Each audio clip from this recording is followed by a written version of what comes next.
Topic today is kind of interesting. Roadmap to sustainability, operations, maintenance, and building occupant engagement.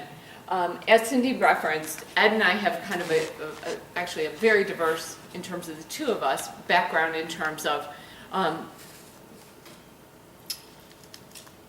just the mechanical systems of a building, but more importantly, how it impacts those folks that spend their day within the four walls and are responsible for the operations of those four walls.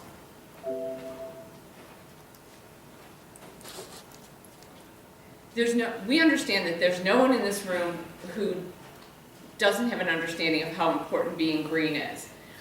They have a general understanding of how to design a building and what increased efficiency means to a bottom line, but that only gets you started. In terms of sustainability, it's more than just simply gas and electrical usage.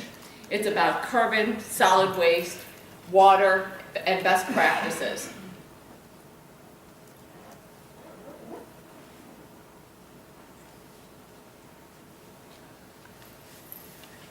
Not only in terms of the bottom line savings, but also in terms of the extended life of the mechanical systems while they're within the four walls of your building, and delivering optimal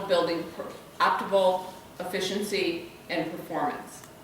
Sorry, this is a little different than mine. Thanks. So we have four walls of a building, and the engineers come in and they've designed a perfect system. They've elected the equipment that's going to best service the needs as they understand them for those four walls and the building occupants. They've elected set points, they've elected operational hours, and now the question is, how are we going to get that building to a place where it functions at its most optimal level? Seems like it would be an easy question, but it takes a lot more than just where we started. The true path to getting there is to create a catalyst for two types of behavioral changes. The first is within the building occupants, whether that is employees in some buildings or tenants in other scenarios. And the second component is from a facilities and operational standpoint.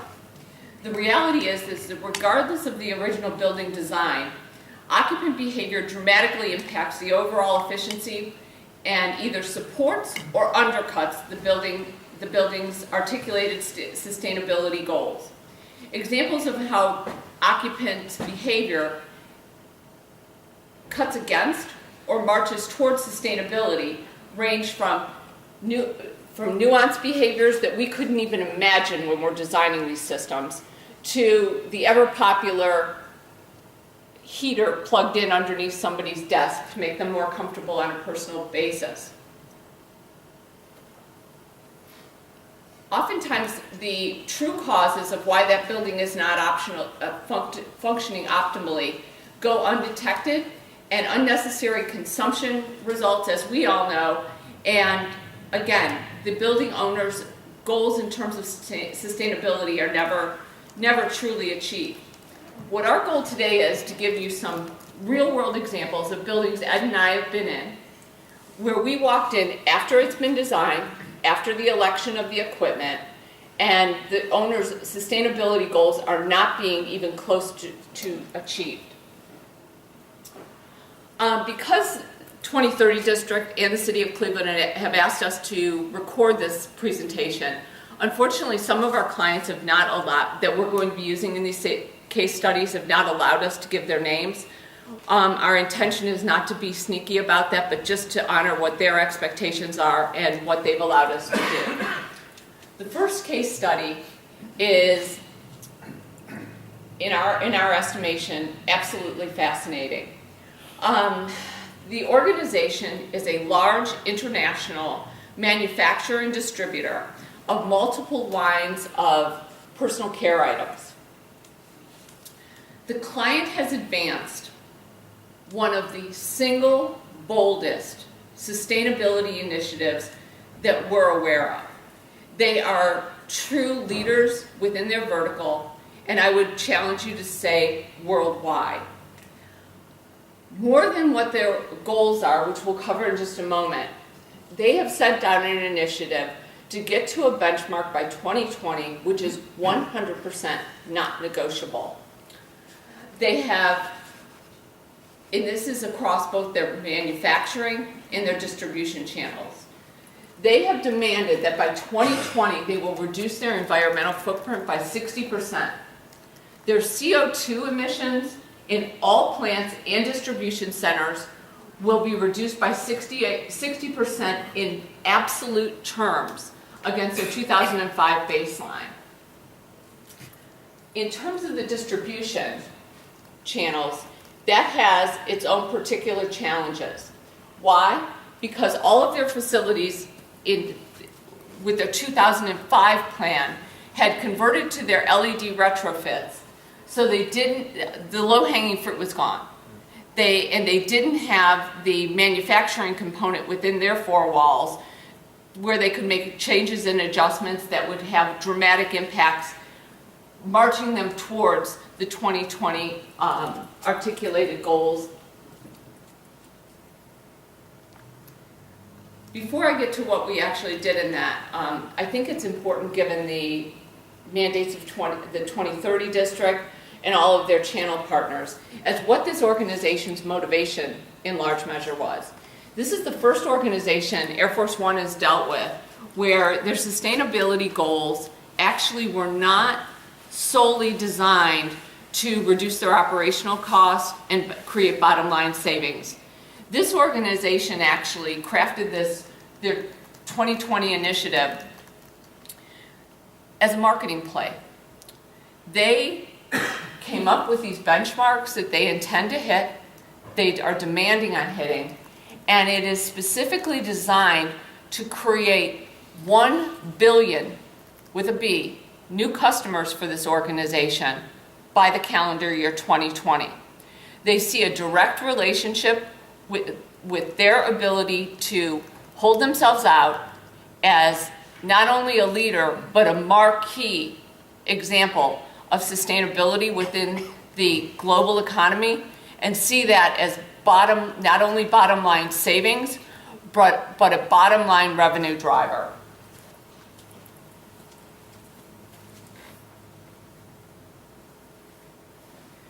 When I say this company is committed to the 2020 goals,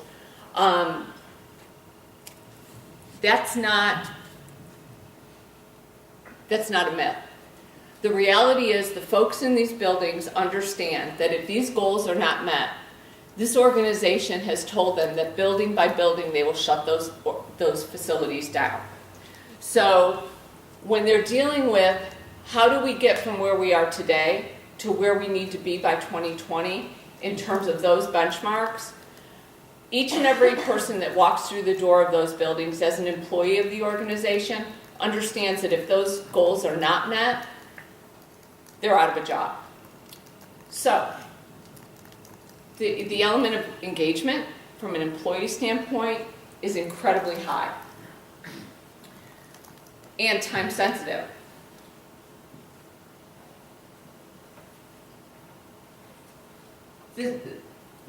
As I mentioned, there's both a manufacturing component to this and a distribution center component.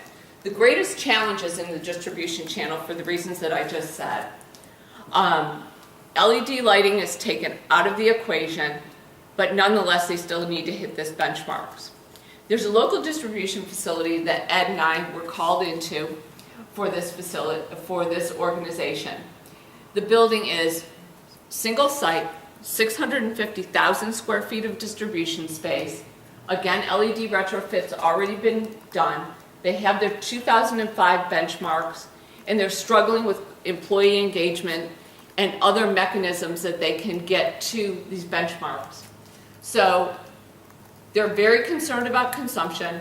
They're extraordinarily concerned about their CO2 footprint.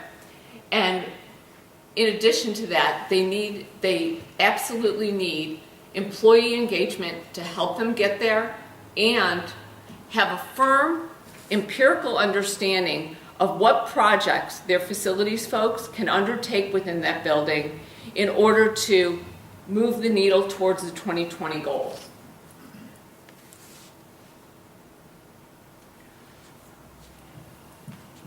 our charge was to create a pathway to success for them. Ed and his team were directed to create a means of capturing critical data through sub-metering that is established some baselines of where they started for 2016, provide empirical data to understand and evaluate projects that moved them towards the corporate mandate, and again created a means of occupant engagement. The solution that we created is based on a proprietary platform that was done in partnership with one of our colleagues in the field. We created a means for baseline emissions factor, a mechanism to monitor and manage CO2 emissions in real time. I think this is important as well. This client is obviously an incredibly sophisticated organization.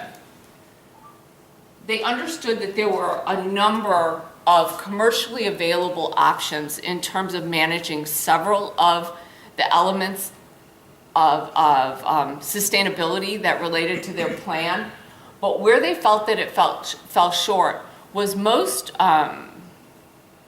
easily accessible solutions address water, gas, and electricity, and really left large components of the sustainability platform unaddressed. So they were not afforded the full scope of impact in terms of the changes and adjustments that they were making. Fast forwarding just a moment, the protocol that was rolled out to them actually addressed the totality. So we had gas, electric, water, we had solid waste, we had carbon footprint, and we had, in landfill. And in addition to that, as we were crafting the plan that we were ultimately rolled out and implemented to them, we had to identify a few areas to make this really impactful. We identified 3 areas within their facility that they could get the biggest bang for their buck, because the facilities folks were actually bonused based on how quickly they could get to those 2020 goals. Hard stop at 2020, reward for getting there sooner. So, obviously the HVAC was one component that we were going to work with. They have a large-scale data room that was, begging for us to address where they could pick up some lost ground. And lighting, not from a retrofit standpoint, but from how we could impact their usage based on better controlling it.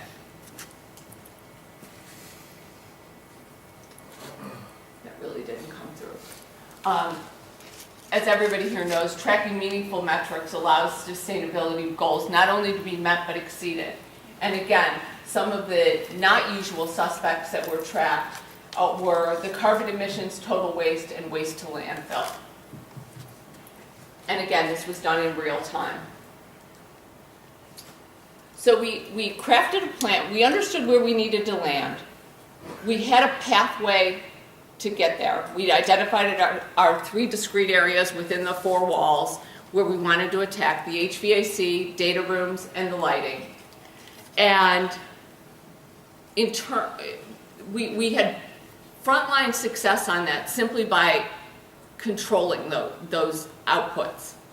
But where the real magic came was creating the employee engagement.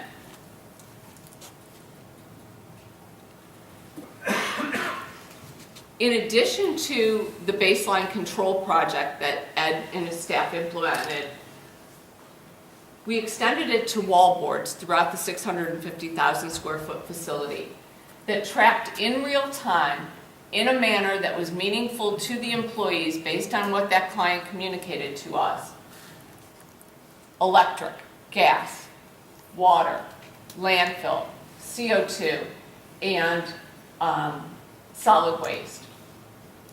So those employees were able to see, as they walked throughout the facility, as they went to the lunchroom, as they entered and exited the building, what the impact in the areas that they were responsible for.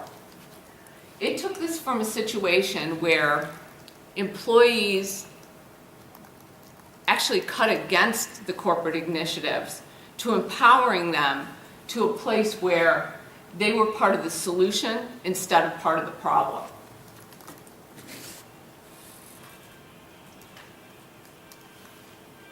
And it also created a scenario where, as I mentioned, these goals are absolute. These facilities are slated to close if they don't hit these goals, and it changed the tone and the tenor of the employee experience from the 2020 mandate to being a shadowy, frightening, it's coming at us and we're going to lose our jobs, to we can be part of the solution, we can advance what needs to be done here, and get there sooner.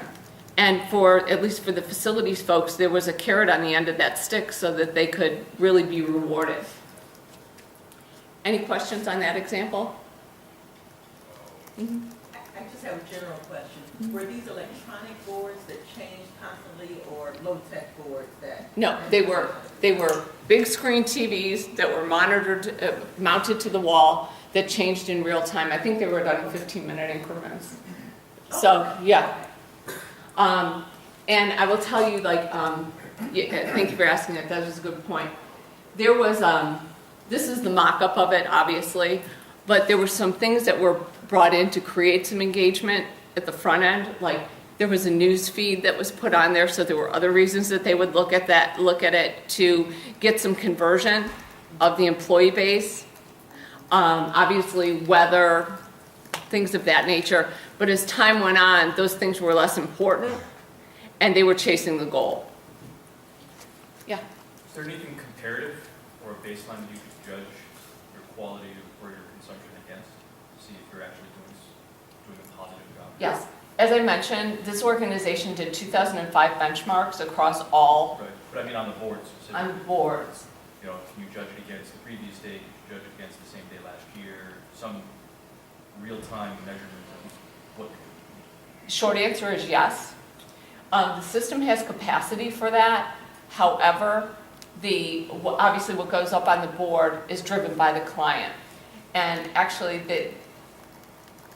they talked about, and I need to be honest, I'm not sure what they're doing as we sit here today, but they have the ability to post those things and take them away.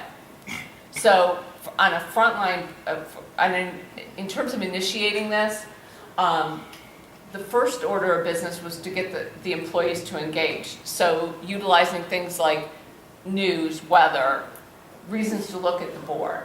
As it would go forward, those kind of historical look backs became more important.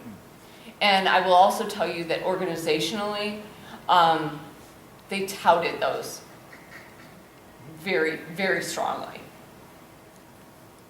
Did they also have any correlation with anything that was done specifically to show that? I mean, I'm sure that you can drill into that. Because if you just walk in on a daily basis, right, you wouldn't know, for instance. Employees were critically aware of the initiatives that were being undertaken. The first tier required that we evaluate what the environment was, what those outputs were, what the employees could do.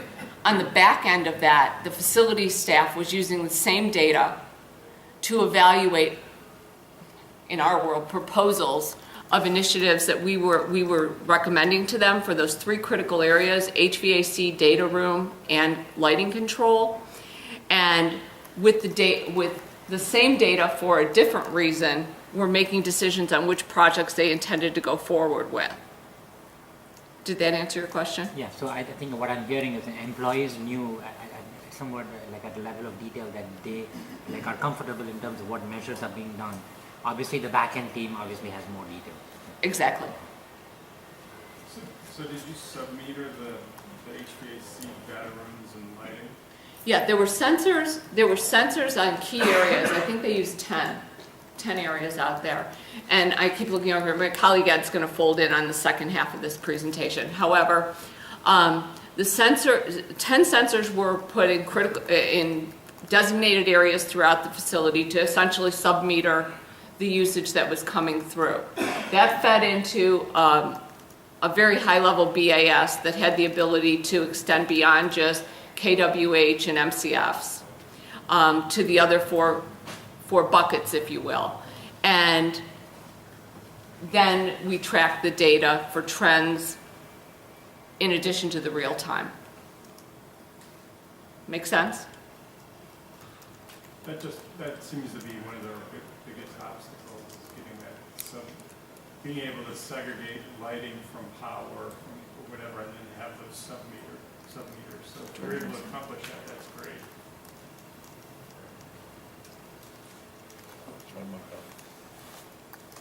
Yeah, one of the benefits to the system and the way the power was distributed at construction was the fact that their lighting, HVAC, and their data room were already fed in the same manner, so we were able to monitor them very easily and segregate the data. Question? Are there any businesses currently planning to not engage in this?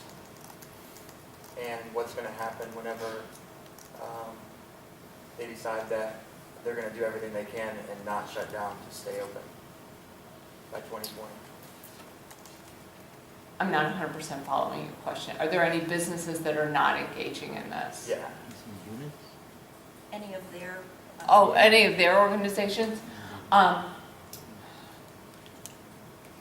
Short answer is yes. The way that they function is that each one of their facilities, which there are scores of worldwide, the manager of each of those facilities has the autonomy and authority to make decisions and execute on plans that will allow that individual facility to reach the goal. There isn't a preordained corporate mandate that directs them to, you need to use this system to get there. These local folks that we work with at their distribution center, this was the way that they chose to get to the 2020. And I say that that's an important point of differentiation, because the particular local facility that we're referencing is a distribution center. The actual manufacturing plants have the option of getting there in much different ways and a wider variety of options to get there because of their byproduct and things of that nature. The distribution center, once they did their lighting retrofit, these folks were like, what the hell are we going to do to get to the rest of the way there? And I will tell you, it's not just anecdotal that this is an absolute charge, because both the director of facilities, I think Ed would agree with me on this, the director of facilities feels like the weight of the world is on his back. I mean, there are hundreds of people that go to work there every day that he feels personally responsible for maintaining their job.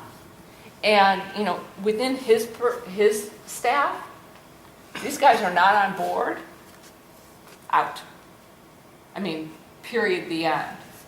So when Ed and I walk in to roll out this as a pathway of success, the enthusiasm was truly overwhelming. And they want to see those proposals that come out of here, lickety split.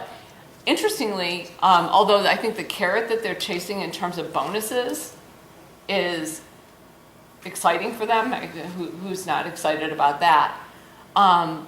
Hitting that benchmark and keeping the doors of a facility that large open is highest and best, without question. Do you agree? Absolutely. Yeah. So where are the bonuses coming from? What they're recapturing on their facilities P&L.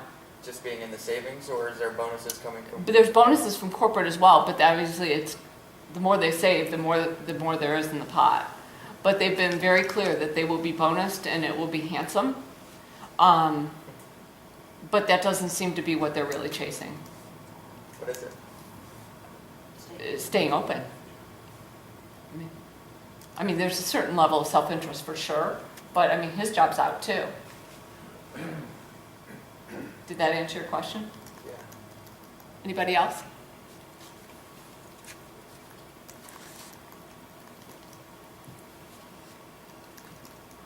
The second case study we have, classic example, hear no evil, see no evil, speak no evil.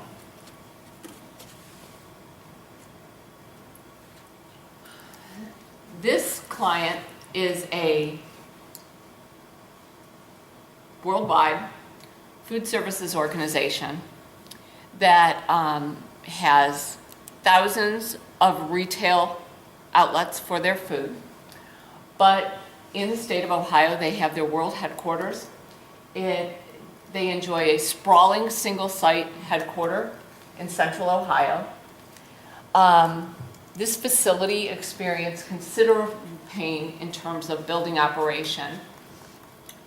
In short, they had little to no control of their facility. Essentially, everything was all on 24/7. Candidly, when folks like us walk into a building like that, you kind of have to scratch your head of how you had this kind of market success in, you're parceling out of your goods and services and can really not even be wrapping your corporate head around how we hit the on and off switch. But nonetheless, this is stuff that we encounter, as I'm sure all of you do, on a regular basis. By virtue of the 24/7 operation, there were cost overruns galore and no real appreciation for the opportunity cost that control could potentially afford them. By history, the organization looked at building automation and the control that would afford them as a cost, not a savings, a distraction, not a pathway to their future. And obviously there was an organizational change within that department, and it created some very real opportunity. I will tell you that the system that we installed at that facility was on the same platform that we did in case study number 1. Obviously, it was crafted in a way that serviced this industry as opposed to a distribution facility. But at the end of the day, engagement is always the place where you have your wheat from the shaft kind of a moment. For this particular client, there were 2 critical points of engagement. The first was the maintenance staff.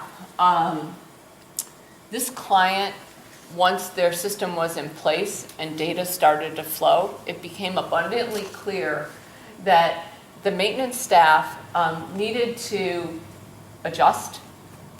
The director of facilities needed to adjust protocols. He also needed to adjust expectations, his expectations, and corporately, as well as responsibility. But at this particular client, an even greater moment of truth happened. Within this single site corporate headquarters, there were 7 distinct departments that were housed there. Each of those departments, at the end of the day, ran their own P&L, but the facilities director was responsible for their within the 4 walls well-being.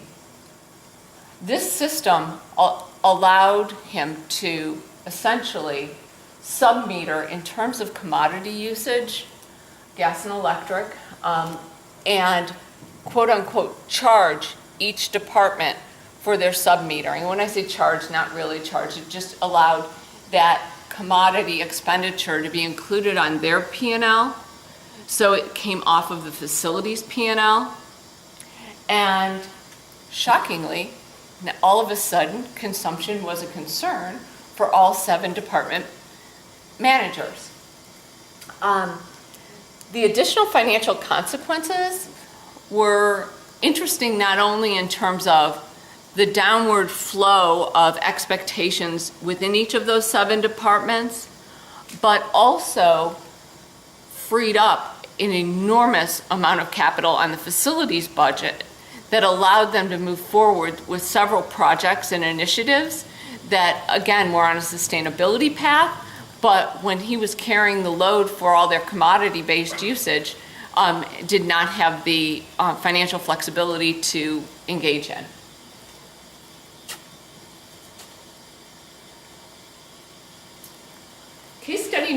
3 may actually be my all-time favorite.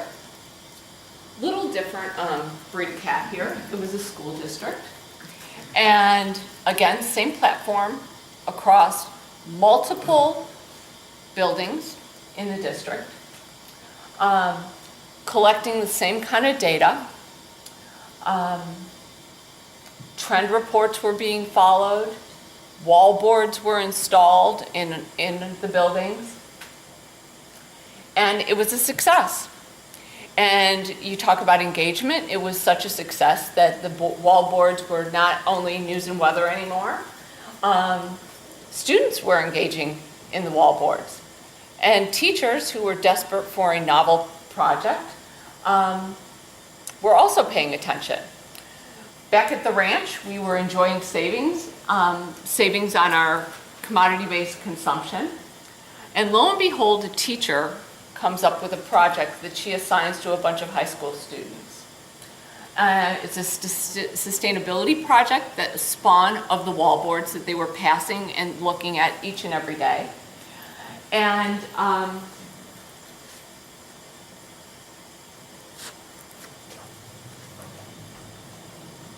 group of students, female, I might add, reviewing data from this district,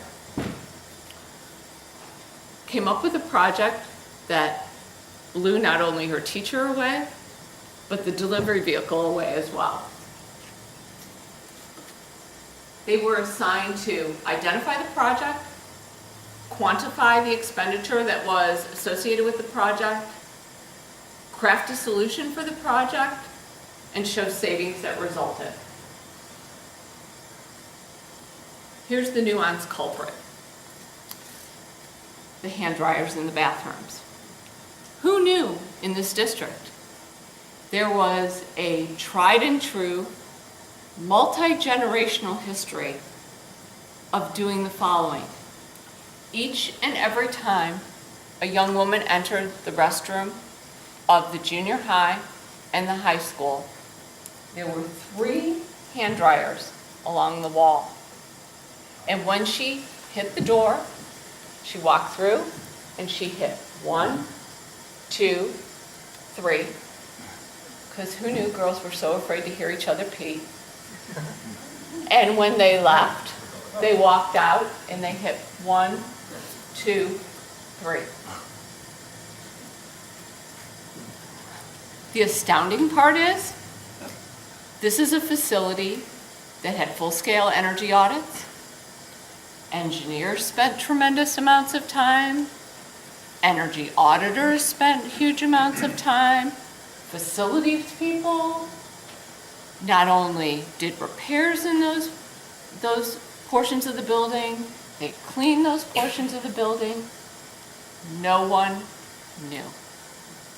Times 2 junior highs and a high school. 8 ladies' rooms in each building. So, our 4 masterminds back at the ranch identified this, used the data from the wall board that was being collected to figure out how many kWh against the school days and how many days they were in session, and then crafted a solution. A $30 white noise machine that they bought from Target.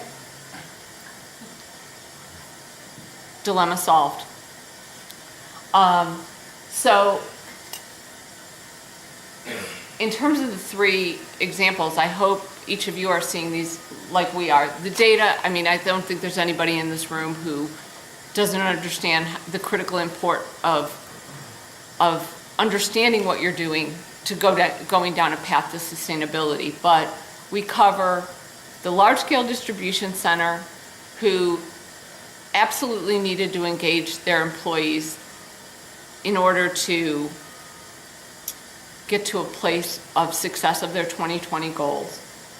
We have the large-scale food service organization who not only allowed them to get true control of their building, but release enough capital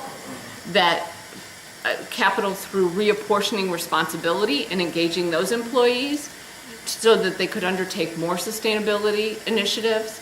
And parentheses here, as I mentioned, that organization has thousands of retail locations that they are direct to consumer with their product.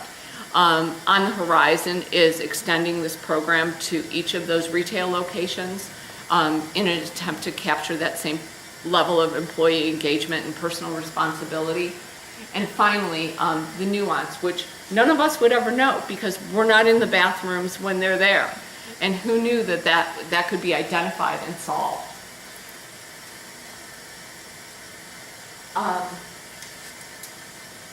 The next portion of this, I'm going to turn over to my colleagues. It relates to the maintenance element and how it plays into the road to sustainability.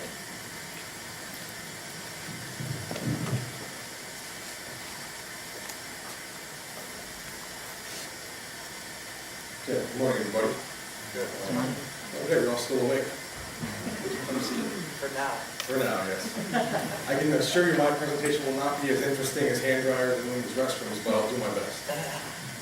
So this portion of the presentation is going to deal with maintenance of your HVAC systems, and at the end I'll bring in some case studies of some ways we tie building automation and monitoring and its maintenance into the ultimate collaboration between mechanical and controls people, even and something as small as a maintenance staff, but as large as an entire contractor or facility of the like, to take care of issues as soon as they happen and be proactive and preventive with maintenance to prevent downtime and future energy spend that is not necessary.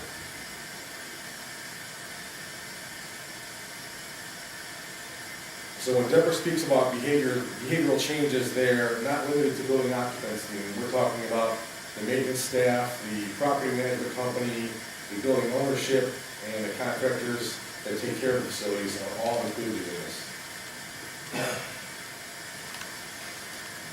So what we try to do with all of our clients is optimize their buildings, maintain that level of optimization so that not only the building occupants, but the building owners can benefit from it.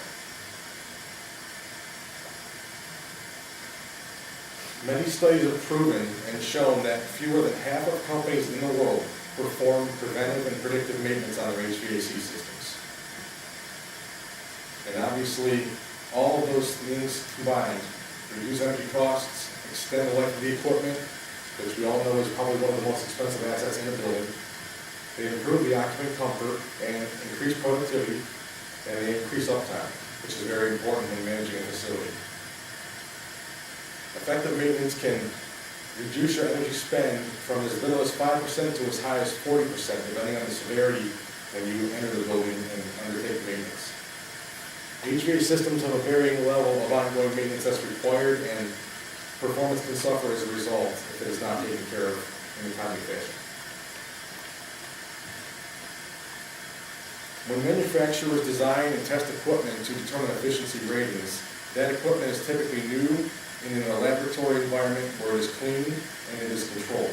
Obviously, out there in the world where the equipment resides and operates is not always the case. So the key to efficiency is keep that equipment in the newest possible condition at all times and operating at its optimal level. And obviously, again, the frequency of the maintenance on that particular equipment depends on the environment it is in, the use, and the operational hours. So now I'm going to go through a few different types of typical systems you'll see in not only large-scale buildings like the ones we're in now, but buildings as small as a school. So obviously with chilled water systems, water quality and chemical treatment is probably one of the more important ones that's overlooked that we see on a daily basis. Restrictions in flow, buildup of sediment and scale can reduce heat transfer efficiency and can damage piping, cause leaks, so on and so forth. Chillers have to use more energy than previously required to meet the same building demands because of the condition that they're in. Cleaning your chilled water systems and implementing good water treatment can result in energy savings as low as 10% and as high as 35%, depending on the severity. So not unlike the chilled water side of the chiller system, the cooling tower and condenser loop also see the same effects from poor water quality and poor chemical treatment. Tower fans and condenser pumps have to run harder and faster to cool the condenser water. And the chillers will run harder, use more energy, and can even shut down as a result from their inability to reject heat. A 20% reduction in condenser flow rate equates to about a 3% increase in energy consumption in full load conditions. And in Cleveland, we obviously have a shorter summer than other parts of the country, but the impact can be very great. So not all chillers are water cooled, some have an air cooled condenser, and the same rules apply just with air. Dirty coils that are restricted with airflow reduce heat transfer. Condenser fans have to run harder and faster to remove the heat that is rejected through the condensers. And again, chillers can shut down from the inability to reject heat and use more energy, cause downtime, etc. Cleaning up condenser coils, air-cooled chilled water systems can result in energy savings from 10 to upwards of 30%. Another characteristic that's synonymous with all chilled water systems and all refrigeration systems alike is that if the incorrect refrigerant charge is in place by being overcharged or undercharged due to leaks or improper maintenance, energy impact and operational efficiency are greatly impacted. Not only is it the law to repair refrigerant leaks with EPA codes, but it also can increase your energy efficiency up to 20%. Now switching over to boiler systems, obviously we have two predominant types, that would be steam and hot water. I'll start with the steam system. Restrictions in the piping and the vessel itself, buildup of debris and corrosive material also reduces heat transfer, it hurts efficiency, and can actually damage equipment and cause leaks. Also, working with combustion, your improper air and fuel mixture results in poor combustion efficiency and can also affect heat transfer, and so on and so forth. On the steam system, malfunctioning steam traps are also very common, and they dramatically reduce energy efficiency and ultimately are very dangerous, depending on where the steam traps are located and how the piping responds to water handling. Even in a very well-maintained steam boiler system, steam traps fail on a rate of 10% per year or more. On hot water hydronic systems, restrictions and buildup can also reduce heat transfer and hurt efficiencies. And synonymous with the steam system, hot water boilers, improper air and fuel mixture can result in poor efficiency and can even cause boilers to soot up. So it's very important to have the combustion checked on your boiler systems on an annual basis to make sure that they're operating at optimal efficiency. With regard to hot water systems or systems that lift water in them in general, whether it be chilled water or hot water, system pumps are also very important and they're critical as they distribute the water to everywhere that those boilers and chillers serve. Pumps that do not get lubricated and overheating and seizing can occur. Obviously, rebuild and replacement of pumps, depending on their size, can be very costly, and ultimately it results in downtime because backup pumps may or may not be in place. There are a lot of facilities we go into where backup pumps and lag pumps, depending on the term that is used, are not only not operated, but they can't operate when they need to because they're not exercised regularly. One of the first things we do when we walk into a chilled water plant or boiler plant is we find out if there's redundancy on the pumps and if they are rotated on runtime and failure so that when and if they're needed, they are ready to run. Switching over to air handling systems now. One of the first and foremost items we see on a daily basis is plug filters or filters that are not changed often enough. Obviously, it starts with the filter, but it turns into a domino effect as you progress through the equipment. Dirt and debris that penetrate through the air filter that's not changed then go and impact the heating and cooling coils, and if they make it through there, can even get into the fan, and they get kicked up on the blowers, and can eventually end up in the space. But all of those things combined reduce airflow, heat transfer, and energy efficiency. Fans that are on variable frequency drives end up running faster to meet the same building load as before, using more energy, reducing the life of the fans, and dirt and debris particles that make it into the space can also affect the health of the building and its employees and occupants. Changing filters often, cleaning your coils, and cleaning blowers can result in a 10 to 30% energy efficiency savings annually. Now, with regard to the blowers and air delivery systems, some are direct drive where they don't have any belts, but others that do have belts, these types of things can occur. Loose belts that are unchanged and eventually break, obviously they reduce airflow, heat transfer, and efficiency, just like air filters do.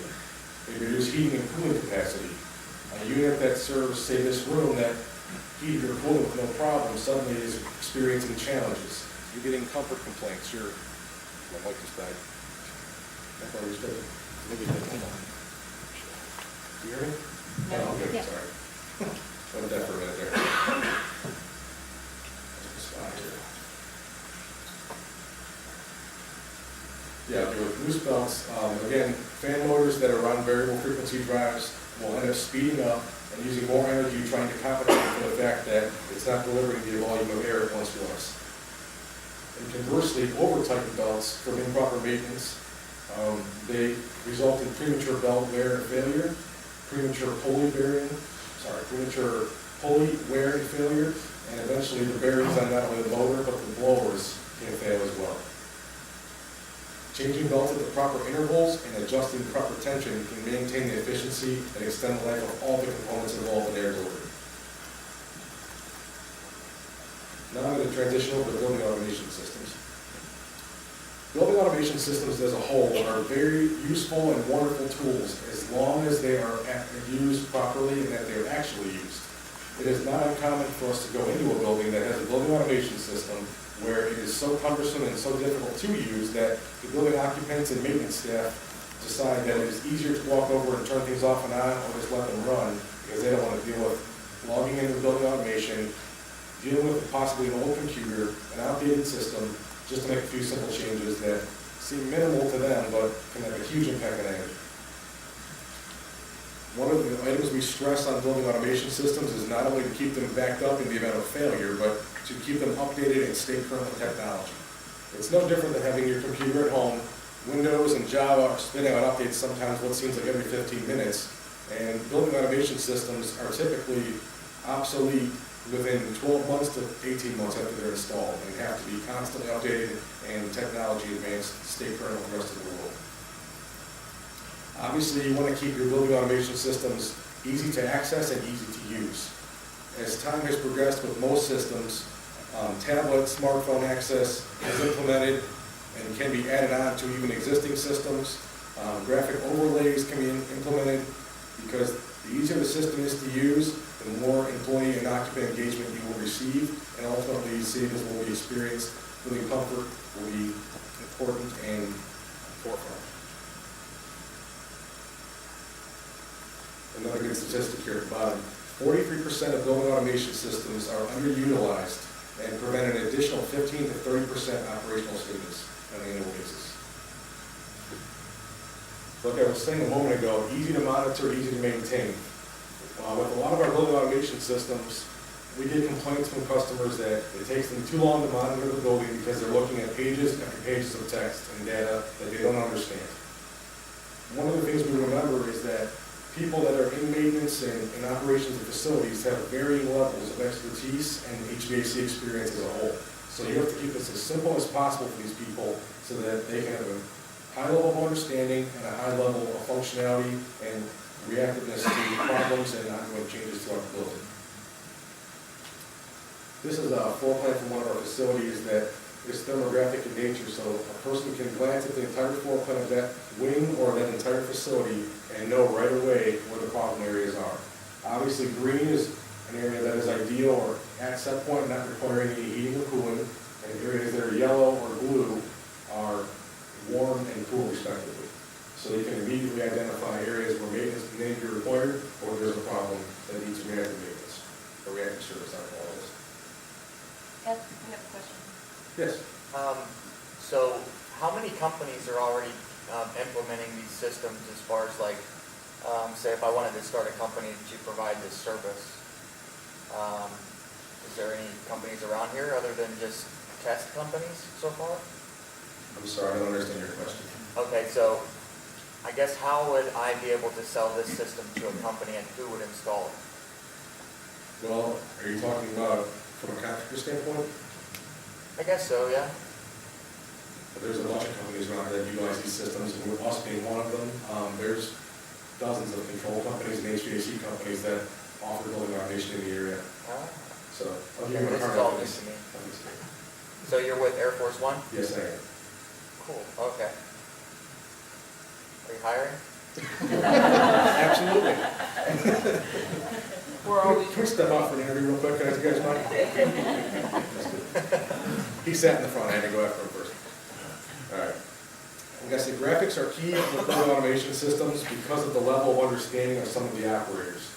We try and make equipment as easy to understand as possible and only the critical data on the screen to give them high-level understanding and the immediate access to problems and anomalies in the systems. Every system that we install has full graphics on every piece of HVAC equipment. There is literally nowhere you can go and find a page of text or data. It's all graphics and navigation. And we find that utilization and effectiveness of automation is probably 40% higher on systems that have graphical navigation. This was just another example of now a boiler system as opposed to gearing right on the screen a second ago. But you know, people can relate to pumps spinning, flames on boilers, which Deborah loves that expression. Things are vibrant on the screen and jump out at them if there's a problem, and it's important to them to see things operating properly. You can also get weather data on building automation systems so that they can plan for inclement weather heading in or shutting down equipment early, implementing more of a reset schedule, etc. The case studies I have, I'm just going to talk about from real world experience. I don't have any graphics or visuals to go with them, but No monkeys? no monkeys today now. I couldn't top the monkeys, so I just had to quit there. With regard to chilled water systems, this was a good one that I ran into about 2 months ago. A school customer of ours has a system with 2 chillers and a have isolation valves so that you can run one chiller or the other if you so desire. And obviously in Cleveland, for months out of the year in the spring and months out of the year towards the fall, you can get by on one chiller no problem and handle the load just fine. It's just in the heat of the summer where you need 2 chillers to run. So throughout the years, their chiller isolation valves failed, and they ended up just locking them open mechanically, so both chillers had access to flow at all times. There were operational problems that were experienced with the chillers, and repairs were needed, but they were deferred. So at this point, you have all the water in the facility flowing through 2 chillers, 50% of each of them even working, and the building suffering as a result. But they were getting by. So to add insult to injury, the bypass valve that permits minimal flow through the chillers, depending on what the building is doing, valves opening and closing, units turning on and off, that bypass valve failed. So at that point, their only option was to have us override every valve on every air handler for cooling open to permit minimal flow at all times through that chilled water system so that they would stay running until the repairs were made. This ultimately resulted in a $10,000 increase in their energy usage in the month of July. And had this been done earlier in the summer, we probably would have been talking about $30,000 or $40,000 of increased usage. So the $10,000 that they're spending replacing these valves paid for 1 month of energy waste that could have been much worse had it occurred earlier in the year. So sometimes small repairs and small adjustments in a system don't seem like much, but they can turn into something much larger if they're deferred. Another thing that Deborah has pointed out from the energy standpoint, thank you, Deborah, was that not only was there a $10,000 increase in energy usage that month, but them running both of their chillers the way they were and equipment running in the manner it was actually set a new peak for their electric bill, which is going to be something they're going to be paying on for the next 12 months. So $10,000 impact this month, but there's an exponential impact throughout a year. Another one that we ran into about 6 months ago was another school customer of ours where they have parallel pumps. So for those of you that don't understand what parallel pumps are, it's basically one pump with another one right next to it that can do the exact same job.